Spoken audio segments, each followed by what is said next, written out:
धातु अधातु में आज हमारी बारी है धातुओं का निष्कर्षण। तो इसमें हम लोग पहले से ही पढ़ चुके हैं, बहुत सारी चीजें पढ़ चुके हैं। धातु अधातु, रासायनिक गुण, ये सब चीज हम लोग पढ़ चुके हैं। भौतिक गुण पढ़ चुके हैं, रासायनिक गुण पढ़ चुके हैं, सहसंयोजी बंधन, आयनिक बंधन, ये सब हम लोग इसमें पढ़ चुके हैं। और आज हमारी बारी है 100 में 100 लाना है, तो इसको प्रेम से थोड़ा सा पढ़ना पड़ेगा। धातुओं का निष्कर्षण, चलते हैं बिना देर किए। और आज हम जानेंगे कि खनिज क्या है।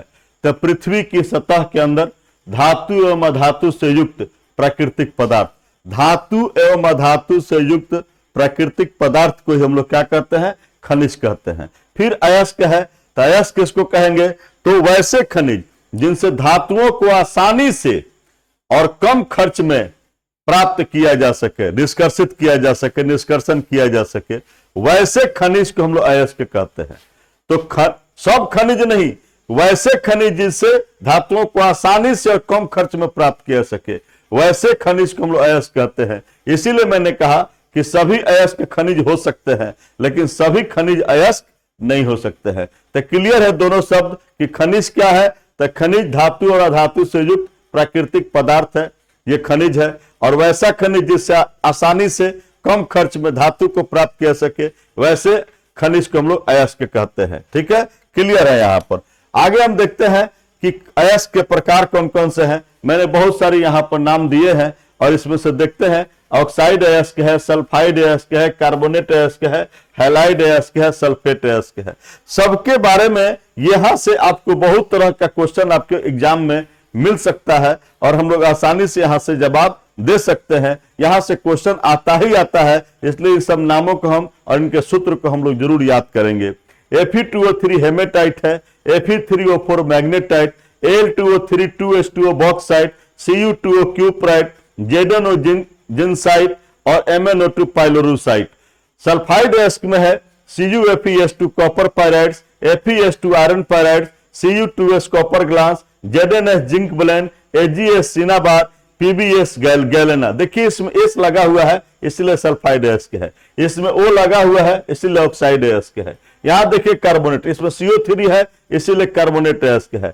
तो CaCO3 चूना पत्थर, ZnCO3 calamine, CuCO3 CuOH3 malachite, FeCO3 siderite. ये सब हम लोग याद करेंगे, एकदम प्रेम से याद करेंगे।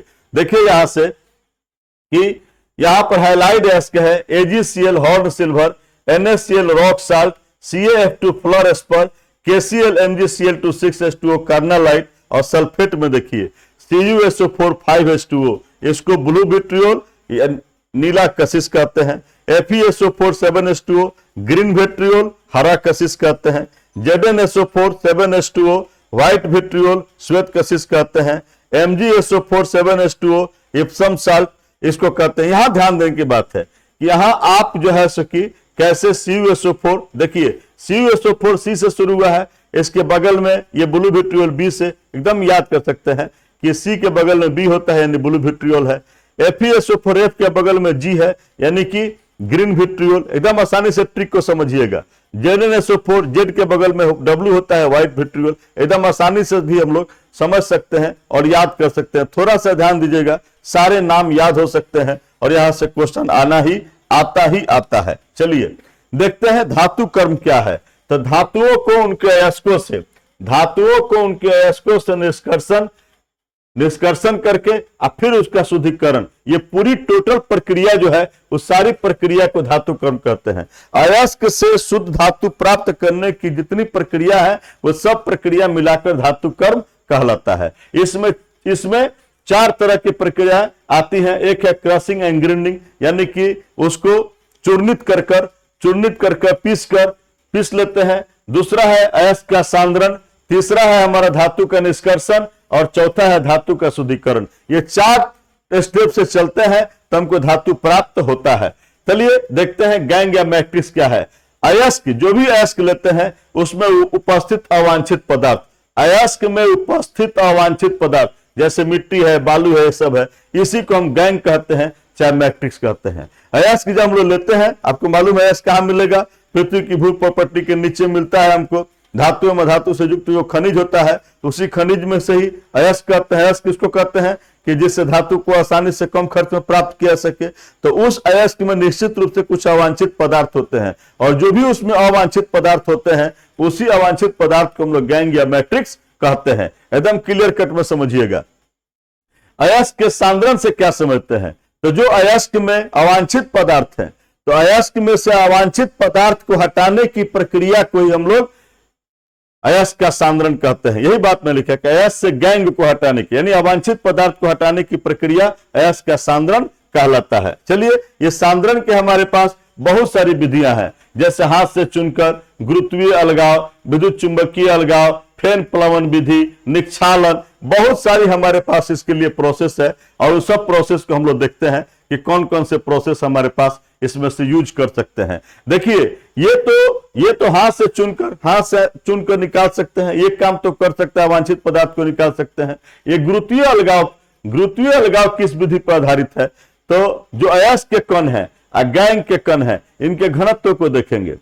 जिसका घनत्व ज्यादा होगा तो ज्यादातर जो है सो कि हम लोग उसी के अयस्क के कण और गैंग के कण के घनत्व के अंतर के आधार पर गुरुत्वीय अलगाव करते हैं। तो जिसका जो है साधारणतः गैंग के कण हल्के होते हैं, तो जब गैंग के कण हल्के होंगे और जब एक बार पानी की धार मारिएगा तो जो गैंग के कण है वो हल्के होते हैं, तो दूर फेंका जाते हैं, और जो भारी होते हैं वो एक जगह रह जाते हैं। यानी जिसका घनत्व ज्यादा है वो रुक गया, जिसका घनत्व कम है वो ज्यादा दूर बह गया। तो ऐसा ही जब पानी से धोते हैं यही काम करते हैं, और इसी तरह से हम लोग गुरुत्वीय अलगाव कर लेते हैं हम लोग। इसके बाद हम देखते हैं, इसके बाद हमारे पास है फेन प्लवन विधि। इस विधि से मुख्यतः सल्फाइड अयस्क को हम सांद्रित करते हैं। सल्फाइड अयस्क दिखाया है अभी आप लोगों को। सल्फाइड अयस्क को इसमें क्या करते हैं, ये किस पर आधारित है? तो यह द्रव द्वारा अयस्क कणों के अधिमान्य गिलापन पर आधारित होता है। यानी हम दो तरह के इसमें द्रव को डालेंगे। तो कुछ लोग एक तरह के द्रव में सना जाते हैं, मिल जाते हैं, घुल मिल जाते हैं, और दूसरा जो है दूसरे तरह के लिक्विड्स में घुल मिल जाता है। ठीक है, उसी आधार पर हम लोग काम करते हैं। देखिए, चूर्णित अयस्क लेंगे, सल्फाइड अयस्क को लेंगे, इसमें सल्फाइड अयस्क को ही इसमें सांद्रित करते हैं। तो सल्फाइड अयस्क के चूर्णित अयस्क यानी कि पाउडर लेकर जैसा अयस्क को लेकर उसको जल टैंक में रखते हैं, और उसमें जैतून का तेल इसमें मिला देते हैं। और जैतून का तेल मिलाते हैं और उसके बाद वायु का झोंका देते हैं, जो फेन उत्पन्न करता है। अब देखिए, अयस्क के कण जैतून के तेल में मिल जाते हैं और फेन के साथ ऊपर उठ जाते हैं। जैसे ही वायु का झोंका देंगे फेन उत्पन्न होगा, उसके साथ ही हल्का होने के कारण ऊपर उठ जाएंगे, और अशुद्धियां जो है वो जल से मिल जाती हैं। तो तेल से कौन मिल गया? तेल से मिल गया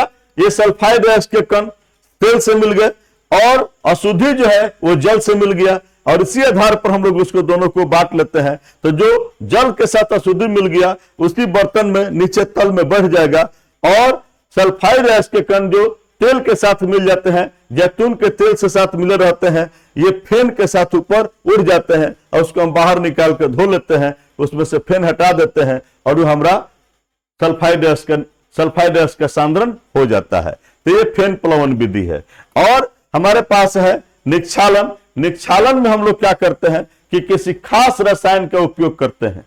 किसी खास रसायन का उपयोग कर अयस्क को सांद्रित करने की प्रक्रिया ही निक्षालन कहलाता है। यह किस पर आधारित है? यह आधारित है अयस्कों और अशुद्धियों की कुछ रासायनिक गुणों में अंतर पर आधारित होता है। यानी कोई रसायन, खास रसायन डालते हो तो अयस्क जो है उस खास रसायन के साथ तो अभिक्रिया करता है, अवांछित जो पदार्थ है वो अभिक्रिया नहीं करता है, वो अलग साइड हो जाते हैं।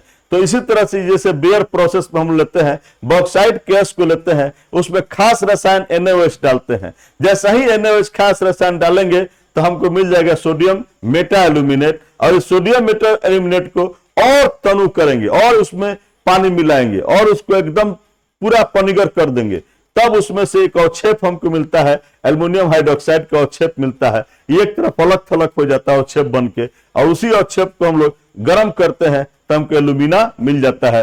तो बॉक्साइट से एल्यूमिना तक का सफर यह दिखाता है बियर का प्रोसेस है। बियर ने सही प्रोसेस बताया था, और इसी तरह से विधि से हम लोग बॉक्साइट अयस्क में सब अवांछित पदार्थ को हटा लेते हैं, और ये ऐसा ही निक्षालन की विधि, एग्जाम्पल भी दे दिया आपको।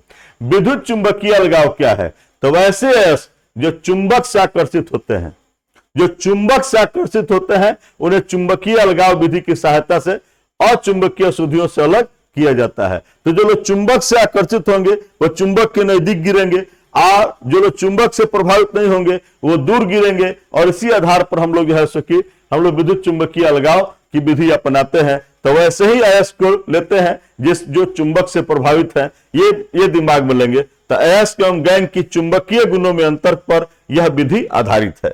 चलिए देखते हैं, नेक्स्ट है हमारे पास कि देखिए हमने आपको बताया कि धातु कर्म में 4 विधि बताया, 4 स्टेप बताया, 4 चरण में होता है। पहला तो मैंने बताया कि कूट कर, पीस कर, उसको महीन कर कर। दूसरा स्टेप बताया उसको सांद्रित कर कर, यानी अयस्क में से अशुद्धि को, अवांछित पदार्थ को निकालना। तो निष्कर्षण हो गया, निष्कर्षण के कई तरीके हम लोग पढ़ लिए।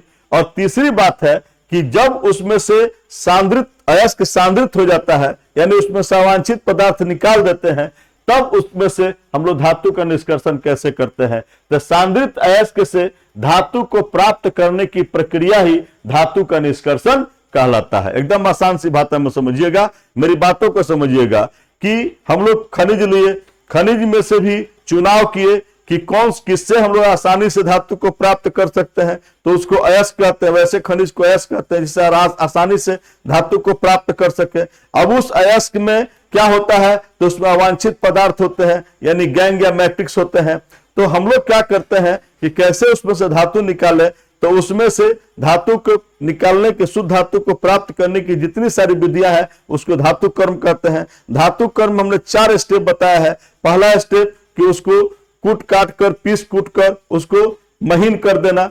दूसरी बताया है कि उसमें से अवांछित पदार्थ को निकाले, यानी गैंग को निकाले, उसको निष्कर्षण कहते हैं। और जब अवांछित पदार्थ निकल जाए तब उसमें से धातु को निकालने की प्रक्रिया कहलाती है, निष्कर्षण कहलाती है। तो इसमें भी जो चरण है सो देखिए, एक तो काम करते हैं कि इसको ऑक्साइड में बदलते हैं। पहला काम करते हैं ऑक्साइड में बदलते हैं, और ऑक्साइड में बदलने के लिए हमारे पास 2 विधि है। एक है भर्जन या जारण, और दूसरा है निस्तापन। और जब ऑक्साइड में वो बदल जाता है धातु, वो अयस्क जब ऑक्साइड में बदल जाता है तब उस ऑक्साइड से धातु का अवकरण करते हैं, तब अवकरण की विधि लगाते हैं। और अवकरण के लिए हमारे पास बहुत सारी विधि है। एक है प्रगलन, एक है H2Mg चाहे Al से अवकरण करना, एक है विद्युत अपघट्य अवकरण, एक है विस्थापन विधि। अब जो ऐसा हो, तो इसीलिए पहले हम लोग ऑक्साइड में परिवर्तन कैसे करेंगे इसके लिए पहले जाने कि भर्जन क्या है और निस्तापन क्या है। तो देखते हैं भर्जन। भर्जन क्या है कि वायु की उपस्थिति में, और निस्तापन क्या है, वायु की अनुपस्थिति में। देखिए दोनों बात की बात कर रहे हैं हम लोग। भर्जन में क्या होता है, सल्फाइड अयस्क को लेते हैं, और निस्तापन में क्या है, कार्बोनेट अयस्क को लेते हैं। कभी कभी परीक्षा में पूछ देता है कि भर्जन और निस्तापन में अंतर करें, तो 2 प्रमुख अंतर तो आपको यहीं पर दे दिए कि वायु की उपस्थिति में यह होता है और यह वायु की अनुपस्थिति में होता है। इसमें सल्फाइड अयस्क लेते हो, इसमें कार्बोनेट अयस्क लेते हो। ठीक है, अब दोनों में हम लोग गर्म करते हैं, दोनों में गर्म करने की प्रक्रिया है। ठीक है, तो गर्म करके ऑक्साइड में परिवर्तित करने की प्रक्रिया भर्जन कहलाती है, और इसमें भी गर्म करके ऑक्साइड में परिवर्तित करने की प्रक्रिया निस्तापन कहलाती है। गर्म करने की प्रक्रिया दोनों में है, इसमें वायु की उपस्थिति में, इसमें वायु की अनुपस्थिति में, इसमें सल्फाइड अयस्क को, इसमें कार्बोनेट अयस्क को, और गर्म करके ऑक्साइड में बदल देते हैं, और यह भर्जन कहलाता है और यह निस्तापन कहलाता है। देखिए मैंने यहां दिखाया है कि यहां पर सल्फाइड अयस्क को लिए हैं और वायु की उपस्थिति में गर्म किए हैं, हमको ऑक्साइड मिल गया है। यहां भी देखिए, सब में देखिए, ये भी सल्फाइड अयस्क है, ऑक्सीजन की वायु की उपस्थिति में गर्म किए, ऑक्साइड मिल गया। ZnS सब में देखिए यहां पर ऑक्साइड मिल गया। यहां कार्बोनेट लिए हैं, कार्बोनेट को गर्म किए हैं वायु की अनुपस्थिति में, वायु नहीं है यहां पर, और गर्म किए हमको ऑक्साइड मिल गया। यहां भी देखिए गर्म किया ऑक्साइड मिल गया, इसको भी देखिए गर्म किया ऑक्साइड मिल गया। तो इस तरह से ऑक्साइड हमको मिल जाता है। जब ऑक्साइड मिल जाता है तब उसमें से हम लोग कैसे धातु को निकालते हैं, तो इसके लिए अवकरण की विधि अपनाते हैं। तो ये क्वेश्चन है, प्रगलन क्या है, तो जब कार्बन या कार्बन मोनोऑक्साइड द्वारा अवकरण की प्रक्रिया कराते हैं तो उसको हम लोग प्रगलन कहते हैं। यही बात मैंने कहा कि कार्बन या कार्बन मोनोऑक्साइड द्वारा धातु को उसकी ऑक्साइड से अवकृत करने की प्रक्रिया प्रगलन कहलाती है। तो जब अवकारक के रूप में कार्बन और कार्बन मोनोऑक्साइड हो तो, और उससे धातु को, उसके धातु को ऑक्साइड से धातु को अवकृत करते हैं, उससे अवकरण की विधि से निकालते हैं, तो उस विधि को हम लोग प्रगलन कहते हैं। यही बात मैंने लिखा कि कार्बन या कार्बन मोनोऑक्साइड द्वारा धातु को उसके ऑक्साइड से अवकृत करने की प्रक्रिया प्रगलन कहलाती है। देख लीजिए, धातु का ऑक्साइड है, कार्बन लिए, धातु निकल गया। धातु का ऑक्साइड है, कार्बन लिए, धातु निकल गया। इसी एक फॉर्मूला दे दिया है कि कैसे आप लोग बैलेंस कर लीजिएगा। यहां भी देखिए, धातु का ऑक्साइड है, कार्बन मोनोऑक्साइड लिए, धातु निकल गया। धातु का ऑक्साइड है, कार्बन मोनोऑक्साइड लिए, धातु निकल गया। इस प्रक्रिया को हम लोग प्रगलन कहते हैं। अब चलिए, बहुत सारे धातु ऐसे हैं, बहुत सारे कुछ धातु ऐसे हैं जो कार्बन या कार्बन मोनोऑक्साइड से अवकृत नहीं होते हैं, तो उनके लिए खास करके हम लोग एल्युमिनियम का उपयोग करते हैं। तो एल्युमिनियम का उपयोग करके और धातु को अवकृत करने की प्रक्रिया थर्माइट प्रक्रिया या एल्यूमिनोथर्मिक विधि कहलाता है। जब कार्बन या कार्बन ऑक्साइड मोनोऑक्साइड अवकारक के रूप में काम नहीं करे तो हम लोग एल्युमिनियम को अवकारक के रूप में लेते हैं और तब धातु को अवकृत करने की प्रक्रिया थर्माइट प्रक्रिया कहते हैं उसको, या एल्यूमिनोथर्मिक विधि कहते हैं। जैसे यहां पर देखिए Cr2O3, ये उससे नहीं होता है, कार्बन कार्बन मोनोऑक्साइड से नहीं होगा, तो हमने एल्युमिनियम लिया। तो एल्युमिनियम आया तो अपने इनके जगह पर जाकर बैठ गया और ये बेचारे निकलने पर मजबूर हुए। ये आया यहां पर बैठ गया अपने, यहां से भाग गए, तो इस तरह से निकाल लिए। यहां भी एल्युमिनियम लिए, ये Mn यहां से निकल गया, एल्युमिनियम यहीं पर जाकर बैठ गया। तो इस तरह की प्रक्रिया जो हम लोग लेते हैं कि जिसमें एल्युमिनियम से हम लोग अवकरण की विधि कराते हैं, तो उसको कहते हैं एल्यूमिनोथर्मिक विधि या थर्माइट प्रक्रिया कहते हैं। चलिए, तो हम लोग देख लिए कि धातु अयस्क को हम लोग परिवर्तित किए धात्विक ऑक्साइड में, धात्विक ऑक्साइड से धातु को अवकृत कर रहे हैं जिस विधि से, वो सारी विधि को कहलाते हैं। अब देखिए, एक शब्द है मेरे पास फ्लक्स, इसको जरा समझिएगा, बहुत इंपॉर्टेंट क्वेश्चन है, बहुतों बार पूछ दिया है कि वैसे पदार्थ जो अगलित पदार्थ को गलित धातु मल में परिवर्तित करते हैं, वैसे पदार्थ जो अगलित पदार्थ को गलित अवस्था में बदल दे तो उसको हम लोग फ्लक्स कहते हैं। जैसे अगलित में फ्लक्स मिला देते हो तो गलित हो जाता है, यही वह आदमी है जो अगलित को गलित में बदलता है। जो गल नहीं पाता है, गलित अवस्था में नहीं मिलता है, तो उसको जैसे ही फ्लक्स डालते हो वो गलित रूप में आ जाता है। तो यही वो आदमी है जो अगलित को गलित में बदलता है। तो इसमें भी हम दो प्रकार के बताए हैं, एक अम्लीय फ्लक्स, एक भस्मीय फ्लक्स। अम्लीय फ्लक्स में जैसे यहां पर देखिए SiO2 अम्लीय फ्लक्स का काम कर रहा है कि FeO जो अशुद्धि है, जो अगलित है, इसमें जैसे ही इसको डालते हो ये क्या करता है, गलित अवस्था में आ जाता है, और जो प्राप्त होता है इसको हम लोग धातुमल कहते हैं। यहाँ मैंने बताया कि धातुमल क्या है, तो अगलित पदार्थ में फ्लक्स को मिलाने से बना गलित पदार्थ, जो गला हुआ पदार्थ मिलता है, उसको इसी को हम लोग धातुमल कहते हैं। तो दोनों बात जान गए, फ्लक्स और धातुमल भी जान गए। यहाँ भस्मीय फ्लक्स है, यहाँ अशुद्धि के रूप में जब SiO2 हो, इसमें जब CaCO3 फ्लक्स के रूप में डालते हैं, यह भी अगलित की अवस्था में है, जैसे ही इसको डालते हैं ये गलित अवस्था में प्राप्त होता है, और जो गलित अवस्था में प्राप्त होता है इसी को हम लोग धातुमल कहते हैं। तो ये दोनों क्वेश्चन हम लोग बहुत इंपॉर्टेंट है, बहुत ही बार पूछ चुका है। चलिए देखते हैं विद्युत धातु कर्म क्या है। अब यहां से देखिए, फिर मेरा रंग चेंज किया। मैंने कहा धातु कर्म में कौन कौन सी प्रोसेस है। पहला है कि उसको कूट पीस कर चूर्णित करना, पाउडर बनाना। दूसरा है कि उसमें अवांछित पदार्थ को निकालना, यानी सांद्रण करते हैं, और जब सांद्रित हो जाता है तब उसको हम लोग क्या करते हैं कि ऑक्साइड में बदलते हैं, और फिर ऑक्साइड से जो है सो कि धातु को अवकृत करते हैं। तो धातु को तो आप निकाल लिए हो, लेकिन अभी भी धातु अशुद्ध अवस्था में है, उसमें बहुत सारा कचरा है। तो उस कचरा को निकालने के लिए शुद्ध धातु कैसे प्राप्त करें, तो शुद्ध धातु प्राप्त करने के लिए हमारे पास बहुत सारी विधि है। उसमें से एक विधि है विद्युत धातु कर्म, जिसमें विद्युत अपघटन की प्रक्रिया से धातु का हम लोग शुद्ध धातु का निष्कर्षण करते हैं, और यही विद्युत धातु कर्म कहलाता है। जैसे क्या करते हैं, देखिए यहां पर लीजिए, ये NaCl में से हम लोग Na को निकाल रहे हैं, कैथोड पर Na चला जाएगा, एनोड पर Cl चला जाएगा।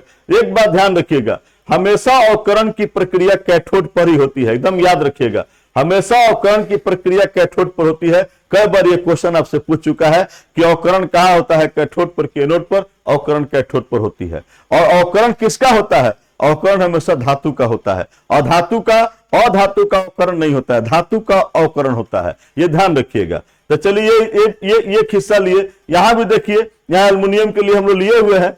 तो इस प्रक्रिया का उपयोग हम लोग एक्चुअली उच्च सक्रिय धातु के लिए करते हैं। किसके लिए करते हैं, उच्च सक्रिय धातु के लिए करते हैं, कि वैसे धातु जो ज्यादा सक्रिय हैं उनके लिए इस प्रक्रिया का उपयोग हम लोग करते हैं। तो देखिए एल्युमिनियम के लिए हम ग्रेफाइट को बना दिए हैं एनोड, और बर्तन के भीतर में लेप कर दिए हैं, कार्बन के लाइनिंग कर दिए हैं। ऐसी कार्बन के लाइनिंग को हम लोग कैथोड बना लिए हैं और जब विद्युत अपघटन की प्रक्रिया कराते हैं तो सब एल्युमिनियम, शुद्ध एल्युमिनियम जो है इसी कैथोड पर जमा हो जाता है। तो एक कैथोड पर अभिक्रिया होती है। तो विद्युत धातु कर हम लोग समझ गए हैं। देखिए अब यहां पर निम्न सक्रिय धातु को धातु ऑक्साइड से कैसे अवकृत करते हैं, तो सिर्फ गर्म कर दीजिएगा तो हो जाएगा। एक बात मैं इसके पहले आपको बताता हूं कि आपके सामने क्वेश्चन बार बार आ रहे हैं कि भैया देखिए ये मध्य सक्रिय जो धातु है उनके लिए प्रगलन की क्रिया होती है। मध्य सक्रिय धातु के लिए प्रगलन की क्रिया होती है, ठीक है ना। और ज्यादा सक्रिय धातु जो है, जो उच्च सक्रिय धातु है, उनके लिए हम लोग विद्युत धातु कर्म करते हैं। और जो निम्न सक्रिय धातु है उनके लिए तो सिर्फ गर्म कर देते हो तो काम आपका हो जाता है। जैसे कॉपर का देखिए यहां पर किया है, तो निम्न सक्रिय धातु है, ये पारा का सल्फाइड है या पारा का ऑक्साइड है, इससे हम लोग आराम से काम कर सकते हैं। इनके लिए ऐसे ही काम करते हैं। अब जरा सा क्वेश्चन देखिए कि क्रूड धातु क्या है। तो वही धातु की मैंने बात किया कि जब हमने धातु ऑक्साइड से धातु को निकाल लिया, लेकिन उसमें अभी कुछ गंदगी है, कुछ उसमें अभी अशुद्ध है, अभी वो शुद्ध नहीं है। तो जो धातु ऑक्साइड से निष्कर्षण द्वारा प्राप्त अशुद्ध धातु को हम लोग क्रूड धातु कहते हैं। एकदम क्लियर कंसेप्ट रखिए। क्रूड धातु क्या है, तो जो धातु ऑक्साइड से प्राप्त किए लेकिन अभी उसमें क्या है, अभी पूर्ण शुद्ध नहीं है, अभी उसमें अशुद्धि है, तो इस अशुद्धि वाला धातु ही क्या कहलाता है, क्रूड धातु कहलाता है। अब इससे हम लोग शुद्ध धातु कैसे प्राप्त करते हैं, तो उसी को कहते हैं धातुओं का परिष्करण क्या है, धातुओं का रिफाइनिंग क्या है, धातुओं का शुद्धिकरण क्या है।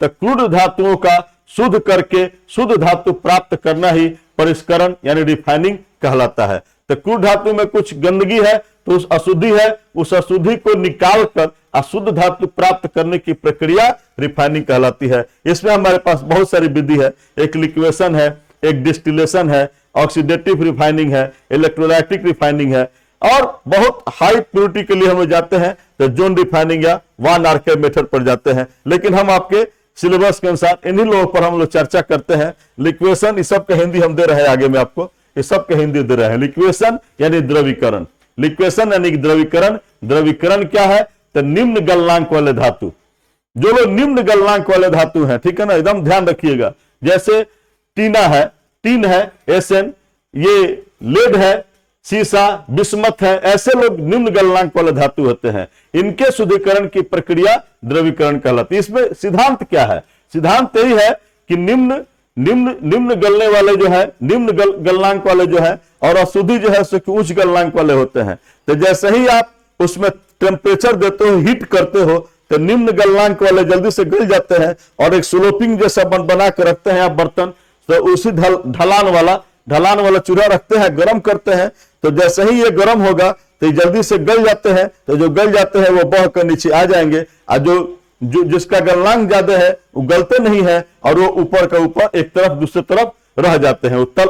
तल में हम लोग शुद्ध धातु को प्राप्त कर लेते हैं। इस तरह से द्रवीकरण की विधि हम लोग करते हैं। इसके बाद बताते हैं आपको आसवन, डिस्टिलेशन। आसवन की प्रक्रिया क्या है, इसमें वाष्पशील धातुओं को हम लोग काम करते हैं। वाष्पशील धातु जैसे पारा है, जेडेन है, इन लोगों की शुद्धिकरण हम लोग करते हैं। तो जब रिटॉर्ट यानी बर्तन को गर्म करते हैं तो शुद्ध धातु क्या होते हैं, वाष्प बन के ऊपर उठेंगे, और जहां पर रिसीवर जहां पर उसको प्राप्त करते हैं वहां पर वो जाकर संघनित हो जाते हैं। तो इस तरह से वाष्प बन के ऊपर उठेंगे और संघनित होकर एक तरफ रिटॉर्ट में हो जाएंगे, और अशुद्धि रिटॉर्ट में ही बच जाती है। तो ये रिसीवर में चले जाते हैं, शुद्ध धातु रिसीवर में चले जाते हैं, और गंदगी यानी कि अशुद्धि जो है रिटॉर्ट में बच जाता है। अशुद्धि तो वाष्प बन के उठा नहीं, वो तो उस वहीं पड़ा रह गया। और जो लोग वाष्प बन के ऊपर उठ गए, वो ऊपर उठ गए और एक तरफ बर्तन में जाके संघनित हो गए, यानी द्रवित हो गए, द्रवीकरण करके एक तरफ बैठ गए। तो इस तरह से हम लोग शुद्ध धातु प्राप्त कर लेते हैं आसवन विधि से। अब देखिए विद्युत अपघट्य शुद्धिकरण क्या है। तो इसमें हम लोग क्या करते हैं कि विद्युत अपघटन की प्रक्रिया को अपनाते हैं। विद्युत अपघटन की प्रक्रिया में आपको मैं बता दूं कि कैथोड पर जो है सो कि शुद्ध धातु हमको प्राप्त होता है। तो विद्युत अपघटन की प्रक्रिया द्वारा अशुद्ध धातुओं के शुद्धिकरण की विधि विद्युत अपघट्य शुद्धिकरण कहलाता है। ठीक है, हम लोग कुछ एग्जांपल लेंगे आगे में, उसको खूब बढ़िया से बताएंगे। इसमें क्या करते हैं कि जो अशुद्ध धातु हमको मिला होता है, जिसको क्रूड धातु आप कहते हैं, उसका मोटा छर लेते हैं और उसको एनोड बना लेते हैं, और शुद्ध धातु जो मिला, क्रूड धातु, उसको हम लोग एनोड बना लिए, उसका मोटा छर लिए और एनोड बना लिए, और शुद्ध धातु का एक पतला सा शुद्ध धातु का छर लेते हैं और उसको कैथोड बना लेते हैं, और तब विद्युत अपघटन की प्रक्रिया कराते हैं।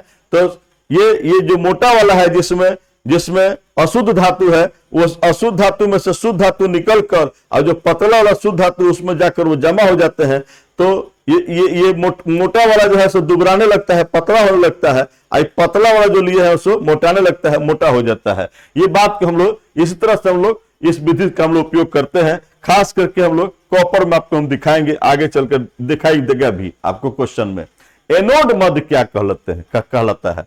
तो जब वो कचरा है, वो कचरा जो है सो जो धातु लिए है मोटा वाला, वो कचरा सब वहां से धीरे धीरे उतर कर नीचे की तरफ आकर जम जाता है, वही एनोड मध्य कहलाता है। जैसे विद्युत अपघटन विधि से अशुद्ध धातु के शुद्धिकरण में, अशुद्ध धातु से शुद्ध करते हैं, शुद्धिकरण में घुलनशील अशुद्धियां, ये ध्यान रखिएगा, घुलनशील अशुद्धियां विलयन में चली जाती हैं।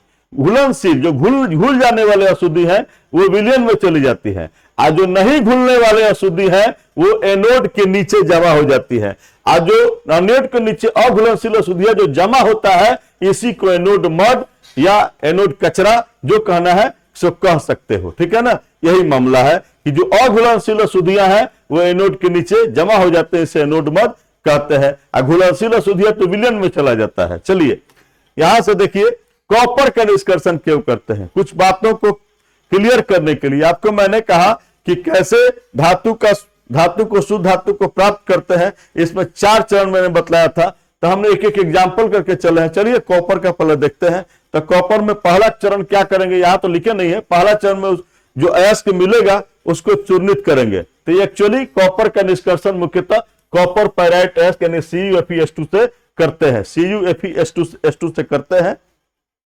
इसमें पहला काम करेंगे, उसको चूर्णित करेंगे। जब चूर्णित हो जाएगा तब यहां से चरण 1 लेकर चलते हैं कि कॉपर पायराइड्स के जो चूर्ण है उसको फेन प्लवन विधि से सांद्रित करते हैं। आप फेन प्लवन विधि में आपको मैंने बताया है कि एक जल टैंक लेंगे, उसमें जो है कि जैतून का तेल मिला देंगे, तो जैतून के तेल के साथ ये कॉपर पायराइड्स क्या होगा, घुल मिल जाएगा और ये फेन के साथ ऊपर उठ जाएगा, निकाल लेंगे बाहर। ये ऑलरेडी हम लोग पढ़ चुके हैं। और जब ये सांद्रित हो जाता है कॉपर पायराइड यानी उसमें से अशुद्धि निकल जाती है, तब उसको गर्म करते हैं, तो हमको Cu2S और FeS प्राप्त होता है। अब चरण 2 में चलिए, जो Cu2S मिला ये सल्फाइड अयस्क है, देख लीजिएगा, तो इसका भर्जन करते हैं। भर्जन करने से क्या होता है कि Cu2S ये भर्जन करते हैं यानी कि वायु की उपस्थिति में गर्म करते हैं, तो इससे हमको ऑक्साइड प्राप्त होता है। लेकिन अभी यह प्रक्रिया चल ही रही होती है कि बीच में ही इस ऑक्सीजन का प्रवाह हम रोक देते हैं, जिसके कारण यह Cu2S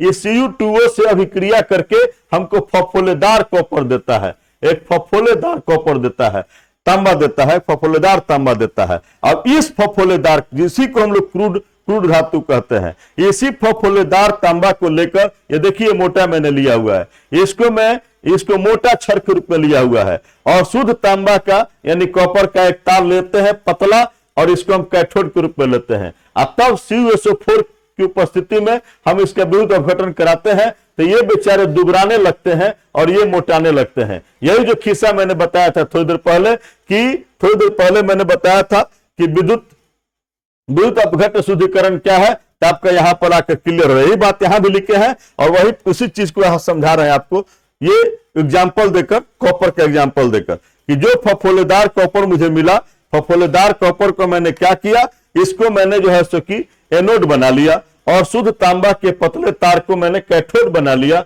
और CuSO4 के विलयन में विद्युत अपघटन की प्रक्रिया कराते हैं, तो ये बेचारे दुबराने लगते हैं और ये मोटाने लगते हैं, ठीक है ना। और ये मोटाने लगते हैं यानी कि इसमें सब का सब शुद्ध तांबा इसी पर आकर जमा हो जाता है, बस इसको निकाल लेते हैं, हमको शुद्ध तांबा प्राप्त हो जाता है। तो तांबा के निष्कर्षण आप लोग देख लिए, कितनी आसानी से हम लोग काम कर सकते हैं। चलिए एक और देखते हैं, एल्युमिनियम का निष्कर्षण कैसे करते हैं। एल्युमिनियम का निष्कर्षण मुख्यतः बॉक्साइट अयस्क से करते हैं, और बॉक्साइट अयस्क का फॉर्मूला मालूम है, Al2O3 2S2O।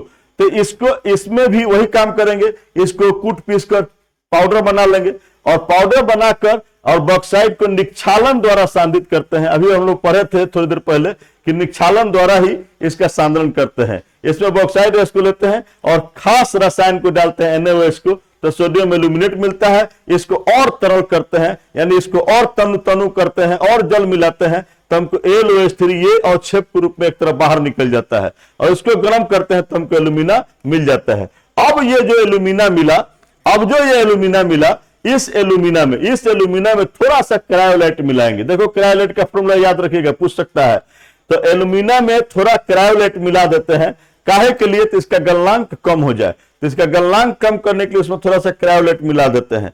क्रायोलाइट जब इसमें मिला देते हैं, अब तब देखिए ग्रेफाइट की छड़ को हम एनोड बनाए हुए हैं। अब बर्तन की भीतरी दीवार पर हम जो है क्या किए हैं, ये कार्बन का लेप लगा दिए हैं और यह कार्बन का लेप ही कैथोड के रूप में काम कर रहा है। अब विद्युत अपघटन की प्रक्रिया कराते हो तो सब का सब शुद्ध एल्युमिनियम इसी कैथोड पर जमा हो जाता है और हमको शुद्ध एल्युमिनियम हमको प्राप्त हो जाता है। मैंने दिखा दिया है कैथोड पर क्या रिएक्शन होता है, एनोड पर कौन सी रिएक्शन होती है, देख लीजिएगा। और इस तरह से शुद्ध एल्युमिनियम हमको प्राप्त हो जाता है, देख लीजिए, आसानी से कर लिए। अब हम थोड़ा सा दिखाते हैं कि लोहा के कुछ मुख्य पहले से देख चुके हैं, लेकिन कुछ और विस्तृत बता दिए हैं कि हेमाटाइट Fe2O3 हेमाटाइट, इसको आयरन का रेड ऑक्साइड कहते हैं, लाल ऑक्साइड कहते हैं। और मैग्नेटाइट को Fe3O4 को हम लोग मैग्नेटिक ऑक्साइड कहते हैं, आयरन का मैग्नेटिक चुंबकीय ऑक्साइड कहते हैं। और Fe2O3 3H2O को हम लिमोनाइट कहते हैं, इसको हाइड्रेटेड ऑक्साइड कहते हैं। क्योंकि हाइड्रेटेड ऑक्साइड, क्योंकि इसमें H2O लगा हुआ है। और FeCO3 को सिडेराइट, इसको स्फैथिक ओर कहते हैं। और FeS2 को आयरन पायराइड्स कहते हैं। इतने तरह के आयरन के मैंने इसको आपको दिखाया है। तो लोहा का निष्कर्षण हम देखना चाहते हैं कि लोहा का निष्कर्षण कैसे करते हैं। तो लोहा के निष्कर्षण में हम एक वात्य भट्ठी लेते हैं और इस वात्य भट्ठी में बुआ इसको बहुत उच्च ताप पर रखते हैं और इसमें हम 4 चीज डालते हैं, ध्यान रखिएगा, 4 चीज ही डालेंगे।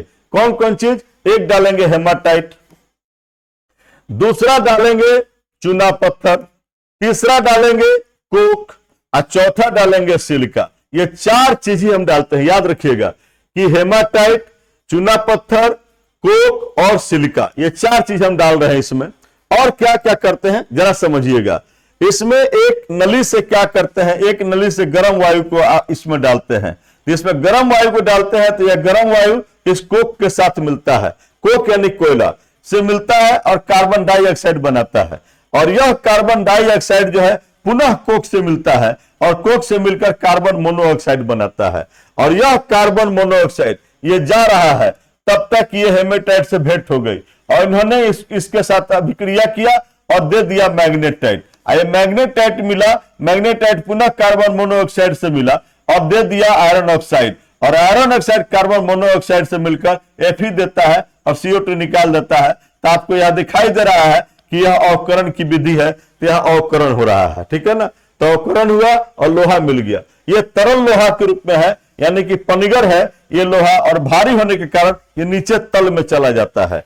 दूसरी तरफ आपको दिखा रहे हैं जो चूना पत्थर लिए हुए हैं, ये चूना पत्थर गर्म होकर चूना और कार्बन डाइऑक्साइड में विघटित हो गया और यह जो चूना मिला यह सिलिका से मिलकर कैल्शियम सिलिकेट बनाता है। देखिए यहां पर यह SiO2 जो है यहां पर एक फ्लक्स के रूप में काम करता है। यहां धातु मल हमको प्राप्त हो रहा है। देखिएगा हम लोग धातु मल पढ़े थे, आप फ्लक्स पढ़े थे, तो वो दिन यहां पर याद आ गया कि वही फ्लक्स मिला। और ये फ्लक्स ये क्या होता है, ये हल्का होने के कारण ये तरल लोहा के ऊपर तैरते रहता है, तो इसको ऊपर से निकाल लेते हैं और नीचे से हम लोग तरल लोहा को निकाल लेते हैं और उसको हम लोग शुद्धिकरण करते हैं। तो सब जोन भी मैंने बता दिया है। यह गलन जोन है जो कि 1423 से 1673 केल्विन के बीच में होता है। यह दहन जोन है, लहकाने वाला जोन है 2170 केल्विन पर। और ये उष्मा अवशोषण जोन है 1423 से 1623 पर। और यह जो है स्लैग जोन है 1123 केल्विन पर। और यह अवकरण जोन है जो कि 823 केल्विन पर यह होता है। तो सब मैंने आपको जोन दिखा दिया है। और पुनः इस घटना को मैं याद पाता हूं कि जहां हम लोग फ्लक्स पढ़े थे, तो फ्लक्स हम लोग पढ़े थे, तो फ्लक्स में मैंने आपको दिखाया था कि फ्लक्स जो है, फ्लक्स किसको कहे थे, इसको जरा सा एक बार पुनः हम दिखा देते हैं कि फ्लक्स में क्या हुआ था। तो SiO2 याद किया पर अशुद्धिक रूप में SiO2 है, इसमें फ्लक्स डाले हैं CaCO3, तो हमको CaSiO3 और CO2 मिला है, ये धातु मल हमको मिला हुआ है। तो यही पर मैंने ये चीज को दिखाया है और पुनः हम लोग वहां पर देख रहे हैं कि यहाँ पर हम लोगों का लोहा के निष्कर्षण में ये कैसे फ्लक्स का काम पड़ता है। ठीक है, तो हम लोग ये सारी चीजों को देख चुके हैं और मुझे उम्मीद है कि आपको को मैं धातु कर्म की सारी प्रोसेस को बता चुका हूं, जिससे कि कैसे हम लोग धातु को प्राप्त करते हैं। तो धातु को प्राप्त करने की 4 जो चरण मैंने बताया वो सारी चरण आपको समझ में आई होगी, मुझे उम्मीद है। और कुछ लड़के कहते हैं कि सर सोना और चांदी का निष्कर्षण कैसे करते हैं। तो सोना या चांदी, यहां मैंने चांदी लिया है और सोना अगर बनाना हो तो Ag के स्थान पर Au कर दीजिएगा, Ag के स्थान पर Au कर दीजिएगा, बस यही काम कीजिएगा, चेंजिंग, बाकी कुछ नहीं। तो हम दोनों के साथ बता दिए हैं। चांदी का निष्कर्षण वही निक्षालन विधि से एक खास रसायन को डाले हैं, तो हमको क्या हुआ है, ये निक्षालन विधि से सांद्रित एसिड मिला है और इस पर हम लोग Zn से अभिक्रिया कराए, Zn से अवकरण कराए हैं, तो हमको शुद्ध हमको चांदी मिल गया है। सोना करना होता तो यहाँ Au लिखते और यही प्रोसेस सेम चलता और हमको शुद्ध सोना प्राप्त हो जाता। ऐसा ही देखिए हम जिंक का जरा करना चाहते हैं कि जिंक का निष्कर्षण कैसे करते हैं। तो जिंक का निष्कर्षण के लिए 3 ठो हमारे पास है मामला, एक ZnS है, एक ZnCO3 है, एक ZnO है। ये कैलामाइन है, ये जिंक ब्लेंड है और ये जो है सो कि जिंसाइट है। जिससे मन करे उसे कर लीजिए, ज्यादातर हम लोग इससे करते हैं और इसका सांद्रण करेंगे। सल्फाइड का है तो फेन प्लॉन विधि से इसका सांद्रण कर लेंगे और जब सांद्रित हो जाएगा तब इसका भर्जन करेंगे। तो इसका भर्जन करते हैं तो देखिए वायु की उपस्थिति में गर्म करते हैं तो जिंक का ऑक्साइड धातु का ऑक्साइड मिला और जब धातु का ऑक्साइड मिला तो हम कार्बन या कार्बन मोनोऑक्साइड से यानी प्रज्वलन कराते हैं तो हमको जिंक मिल जाता है। और जो जिंक मिलता है अभी तो अशुद्ध है, ये क्रूड धातु है, यानी अभी इसमें कुछ अशुद्धि है, तो उसको दूर करने के लिए हम लोग विद्युत अपघटन द्वारा इसका शुद्धिकरण करते हैं। आप विद्युत अपघटन में देखे हैं कि इस अशुद्ध जो धातु है इसका मोटा लेंगे, अशुद्ध धातु पतला लेंगे, अब विद्युत अपघटन कराएंगे तो अशुद्ध से शुद्ध धातु हमको प्राप्त हो जाएगा। ये हम लोग प्रोसेस को देख चुके हैं।